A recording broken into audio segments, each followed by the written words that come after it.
Itu yang sampai duit gaji masuk.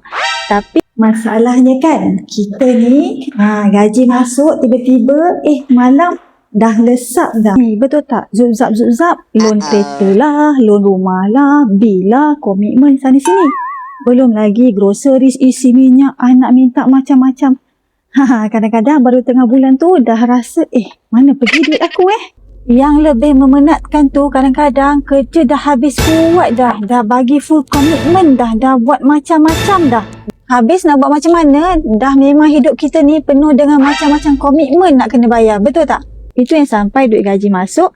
Tapi kan transit saja sebab duk bayar komitmen semua ni lah.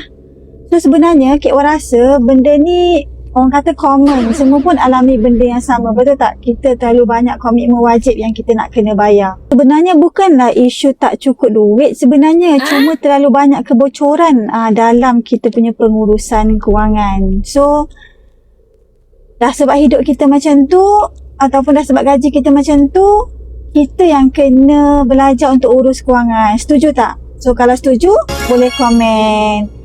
Dan boleh follow Kak Wan. Mudah-mudahan dapat kita belajar dan praktikkan ilmu kewangan yang betul untuk kemaslahatan bukan kita je, tapi keluarga kita kelak. Jom!